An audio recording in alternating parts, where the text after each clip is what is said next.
Okay, Jeremy, this is it. Just breathe in and out. Act cool. This is your first review, so make a good impression. Okay? Go! Hi. Wow. That it. Even I am disappointed in you, and that is saying something.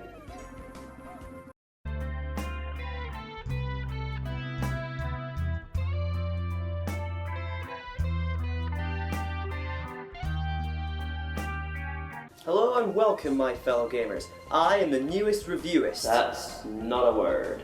Shut up. And today I shall be reviewing... I'm not prepared for this. Tomb Raider, no. Dot Hack? Yeah. Dragon Ball Z? Yeah. Devil Kings? No. Deadly Premonition? God, no. Oh. What's that? Huh. Alundra 2? Sure. Why not? Alundra 2 is the sequel to the incredibly popular Alundra on the PS1. However, as many quickly found out, it had virtually nothing in common with the original. Alundra 1 was an incredibly dark and serious 2D game, which invoked true emotions from the player. Alundra 2 is, well, happier. It completely changed style from this 2D adventure to a more light-hearted 3D action platformer, which upset many of the game's fanbase. The power-hungry Baron Diaz was quick to strike. First he combined forces with the pirates to jail the king and secretly replace him with a wooden puppet. What? With a wooden puppet.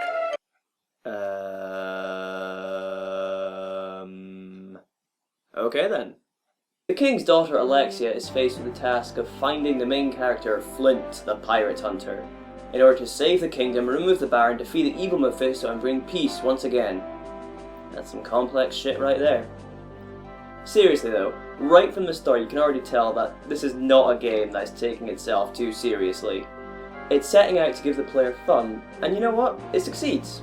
This is a game you don't have to take seriously and get heavily involved with. It has a simple story and simple game mechanics. But don't think that means this game is easy. There are two modes of difficulty, normal and easy. Wow, it's only called normal. Anyway, normal as well, enemies take off a lot of health.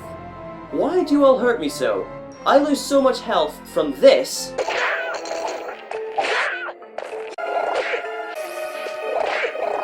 But this girl can survive this. Ruby! Huh? Ah!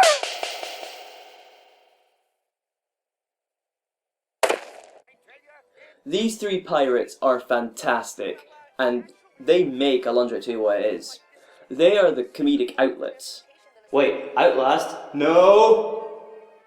No, not Outlast. Oh. Phew. Got me scared there. Anyway, the cheesy humour that these three have throughout the entire game is top class.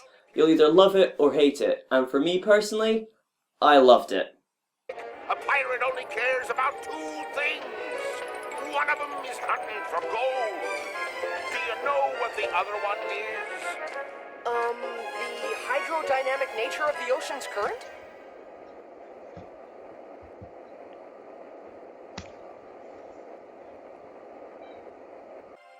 The game itself is simple to play. You move using the directional pad and attack with square. You can also use items with triangle and use L1 and R1 to turn the camera, but that's about it. Simple and easy. You don't need to learn any complex controls like with some other games, which fits perfectly with the casual attitude of the game. You can develop combos by finding jigsaw pieces hidden across the world and bringing them to a man who is trapped within a statue. Every time you collect enough pieces, you can attack one extra time. The character isn't smart enough to swing his sword 3 times on his own. Maybe we have something in common then. Wow. Abusive. That's my job. You can also learn a powerful charge attack. if you find toilet locations. Yeah. There's a little child who is doing a report on the toilets of the world, and so you must find them all and report back.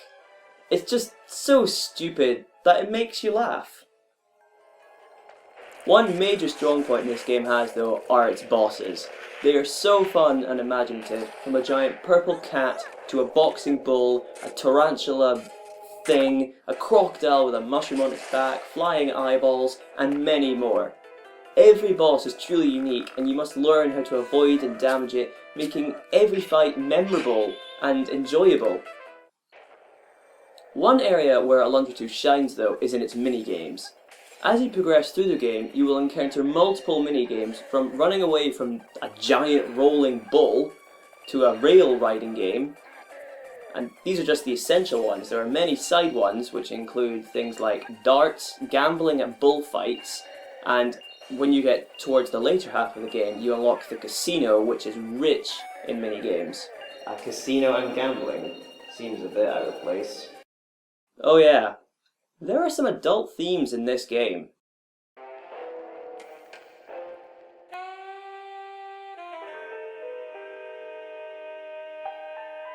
Sexy posters and white stuff on the floor. It's probably semen.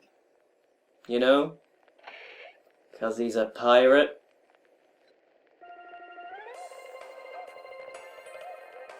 However, Alundra 2 is not without its flaws. As you can probably see, the graphics are, well, crap. Crap. All the characters look like squares, and some even worse than that. With games like Final Fantasy IX being released at the same time, Alundra 2 is simply dwarfed in terms of graphics. Saying that though, the areas which you can explore are extremely well done, from forests to volcanoes, the bottom of the sea, and even the inside of a whale. All are extremely vibrant and a real pleasure to explore. Towards the later half of the game, there is a rather large difficulty spike, with puzzles becoming far more complex and monsters being even more of a threat. However, the puzzles are always fun to solve, and can sometimes really make you think.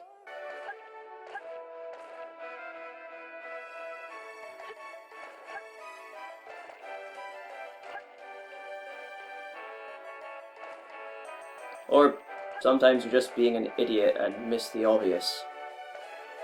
How long could that take for you to figure out? 15 minutes! This game obviously takes inspiration from the hugely popular Ocarina of Time. With inclusions like the trading system to get the ultimate weapon and the silent protagonist, it has heavy ties to the Zelda franchise. And since I played this game first before any of the Zeldas, well, I prefer Alundra 2.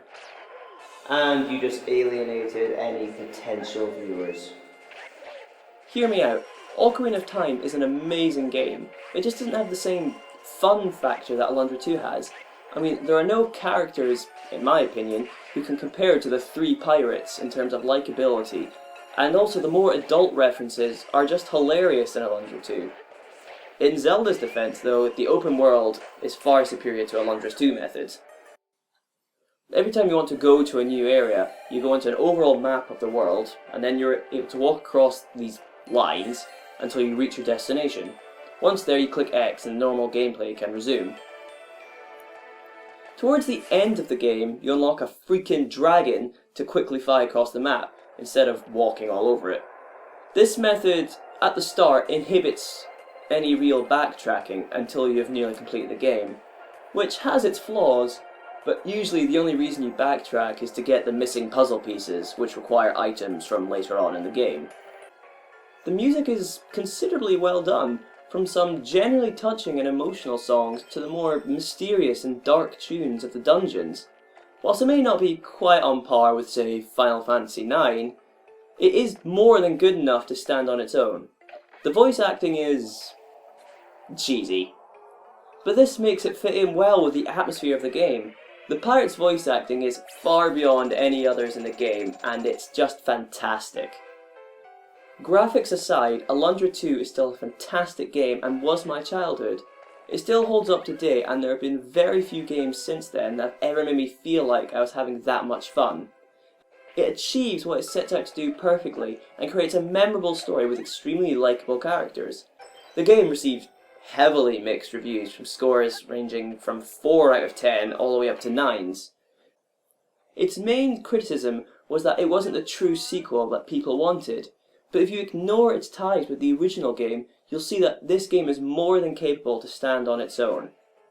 If it was produced as a new IP, then I believe it would have fared much better, and in my opinion, this game deserves a 9 out of 10. I'm usually quite a harsh critic of things, but this game has provided me with so much moments of joy and actual laugh-out-loud moments that it would be criminal to give it anything lower than this. I don't care much for graphics, and if a game is fun, then it deserves a high score. I'm the newest reviewist, and this was my opinion on the great Alundra 2.